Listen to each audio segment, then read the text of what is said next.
Ecclesiastes 1 through 3.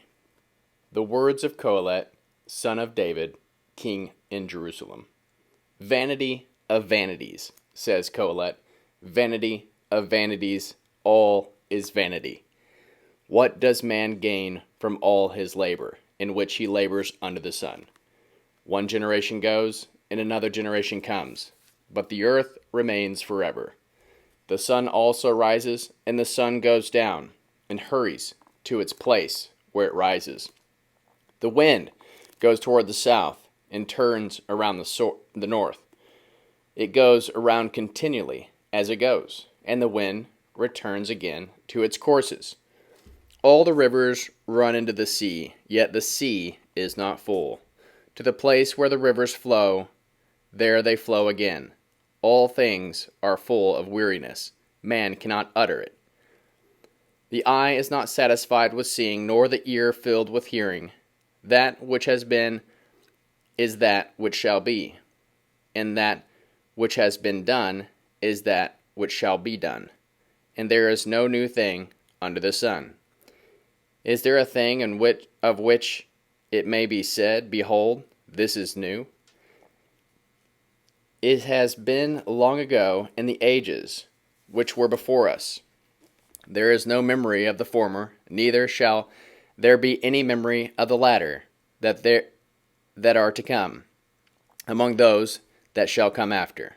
I, Kohelet, the king over Israel, in Jerusalem, and I applied my heart to seek and to search out by wisdom concerning all that is done under the heavens. It is a heavy burden that God has given to the sons of men to be afflicted with. I have seen all the works that are done under the sun, and behold, everything is vanity, and a chasing after wind. That which is crooked cannot be made straight, and that which is lacking cannot be counted. I said to myself, Behold, I have obtained for myself great wisdom, above all who were before me in Jerusalem. Yes, my heart has been great experience of wisdom and knowledge, and I have applied my heart to know wisdom, and to know madness and folly. I have perceived that this was also chasing after wind. For in much wisdom is much grief, and he who increases knowledge increases sorrow. I said in my heart, Come now, I will test you with mirth. Therefore enjoy pleasure, and behold, this is also vanity. I said of laughter, it is madness and mirth. What does it accomplish? I searched in my heart how to cheer my flesh with wine. My heart yet guided me with wisdom, and how to lay hold to folly, until I might see that it was good for the sons of men, that they should do under heaven all the days of their lives. I made myself great works. I built myself houses. I planted myself vineyards. I made myself gardens and parks, and I planted trees in them of all kinds of fruit. I made myself pools of water to water from it the forest where the trees were grown. I bought male and female servants, and I had servants born in my house, and also had great possessions of herds and flocks above all who were before me in Jerusalem. I also gathered silver and gold for myself, and the treasure of kings in all the provinces. I got myself male and female servants, and delight in the sons of men, musical instruments, and that all sorts. So I was great, and increased more than all who were before me in Jerusalem. My wisdom also remained with me. Whatever my eyes desired, I did not keep from them.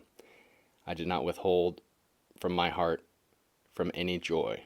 From my heart rejoiced because all of my labor, and this was my portion from all my labor. Then I looked at it all, the works of my hands had worked, and at the labor that I had labored to do, and behold, all was vanity, and chasing after the wind, and there was no profit under the sun. I turned myself to consider wisdom, madness, and folly, for what can the king's successors do? Just that which has been done long ago. Then I saw that wisdom excels folly, as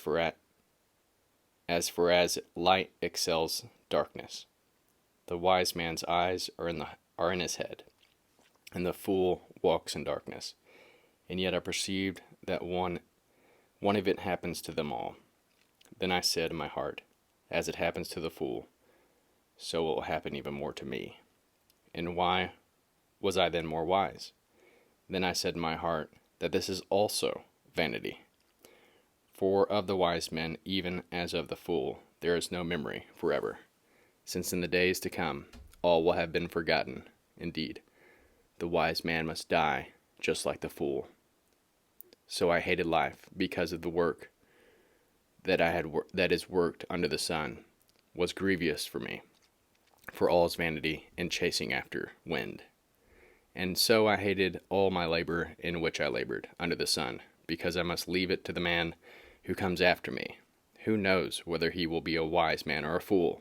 Yet he will have to rule over all of my labor in which I have labored, and in which I have shown myself wise under the sun. This also is vanity. Therefore I began to cause my heart to despair concerning all the labor in which I had labored under the sun. For there is a man whose labor is with wisdom, with knowledge, and with skillfulness, yet he shall not leave it for his portion to a man who has not labored for it. This also is vanity and a great evil.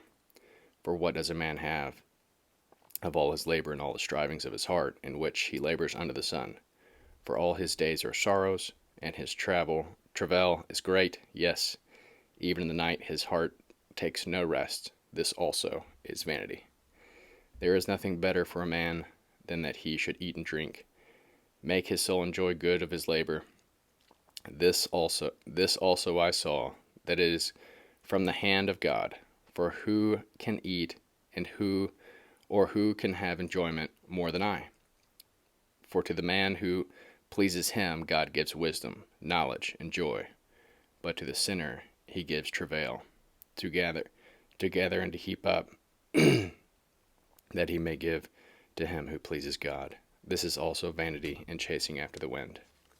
For everything there is a season, a time for every purpose under heaven, a time to be born, a time to die, a time to plant, a time to pluck up, a time that which is planted, a time to kill, a time to heal, a time to break down, a time to build up, a time to weep, a time to laugh, a time to mourn, a time to dance, a time to cast away stones, and a time to gather stones together, a time to embrace, a time to refrain from embracing, a time to seek, and a time to loose, a time to keep, and a time to cast away, a time to tear, and a time to sow, a time to keep silent, and a time to speak, a time to love, and a time to hate, a time for war, and a time for peace. What profit has he who works in which he labors? I have seen the burden which God has given to the sons of men to be afflicted with. He has made everything beautiful in his time. He has also set eternity in his hearts. Yet so that man cannot find out the work that God has done from before beginning even to the end. I know that there is nothing better for them than to rejoice and to do good as long as they live. Also that every man should eat and drink and enjoy good in all his labor. It is the gift of God. I know that whatever God does, it shall be forever. Nothing can be added to it. Nothing can be taken away from it. God has done it, that men should fear before him, that which has been so long ago, and that which is to be has been long ago, and God seeks again that which is passed away. Moreover, I saw under the sun, in the place of justice, that wickedness was there, and in the place of righteousness, that wickedness was there. I said in my heart, God will judge the righteous and the wicked, for there is a time for every purpose and for every work. I said in my heart, as for the sons of men, God tests them, so that they may see that they themselves are like animals. For that which happens to the sons of men happens to animals. One thing happens to them both. As one dies, so the other dies. Yes, they have all one breath, and man has no advantage over the animals. For all is vanity. All go to one place. All are from the dust, and all return to the dust again. Who knows the spirit of man, whether it goes upward, and the spirit of the animal, whether it goes downward to the earth? Therefore I saw that there is nothing better than that a man should rejoice in his works, for that is the portion for who can bring him to see what will be after him.